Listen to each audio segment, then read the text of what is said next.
สบายดีมื้อนี้ฮักก็จะมากินตำเนาะเป็นตำข้าวปุ้นแซ่บๆแล้วก็มีข้าวเหนียวเนาะแล้วก็จะเป็นหมูปิ้งเนาะแซ่บๆเลยมาห้ามากินกันเลยเนาะแบบบ้านๆเลยใส่มือเลยเนาะแซ่บๆเลย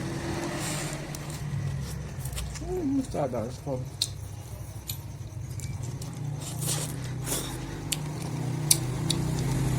เฮ็ดเองกินเองเนาะแซ่บหลาย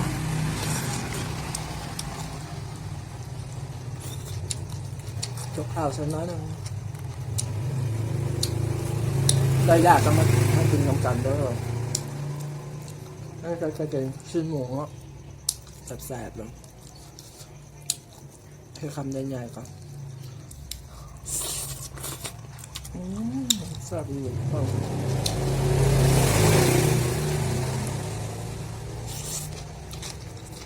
แซ่บละ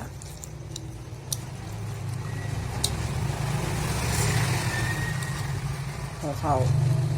เส้นหมูคือขับคุณหน่อยนึง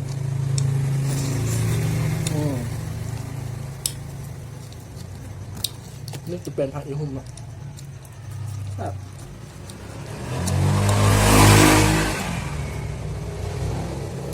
ผักขาเป็นไม่แรงมากให้เขากินอ่ะ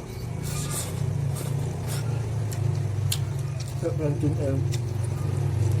กินผักเรา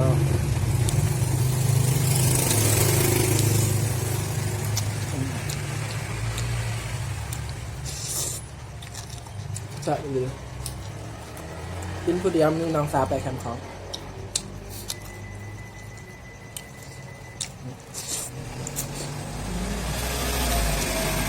แซ่บผักทุกคนเผ็ดซะจ้ะ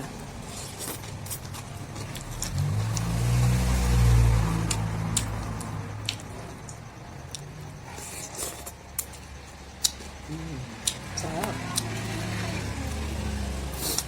ลองเอาผักใส่ลงพูดเลยจ้าเอาผักใส่ก่อนจ้ะเอาไม่ดีด้วยเลยลืมเสียงรถอันนึงอ่ะพออยู่ไกลกับทางด้วยแล้วก็ข้าวเหนียว1,000 ทอดครับ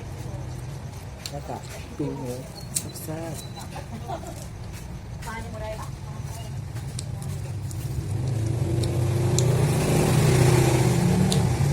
หมูปิ้งกุนจีนเนาะก็จะมาให้แซ่บกว่าเป็นน้ำมันขึ้นขาวเนาะคือแบบครับว่าเป็นไรน้ำมูกกันออก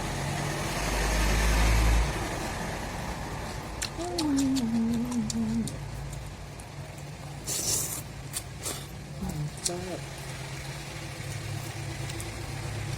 สิ่งหนึ่ง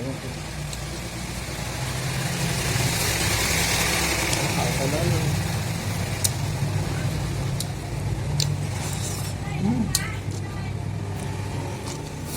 กินแบบบานๆเนาะ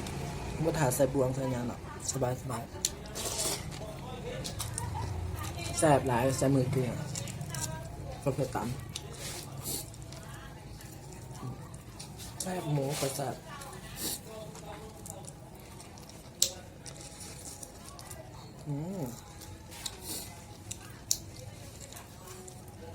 แซ่บเลยทุกคนจกข่าวแล้วเนาะข้าวเหนียวห่อนๆเลยทุกคน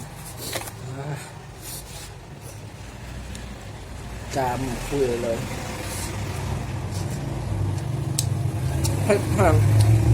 ต้นน้ำสาวกระดาษถ้าสาวแล้วมันเผ็ดมุ่งตะน้ำมุ่งตรงดันซิบันแล้วได้ลูกค้าเขาบอกแมนลูกค้าซิบันแล้วมากินซิบันแล้ว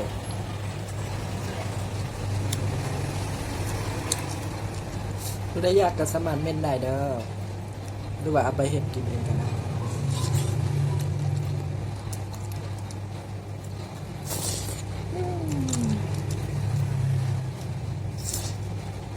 ชัดครับแบบแรกก็จบซ้ำนี่เนาะบ๊ายบาย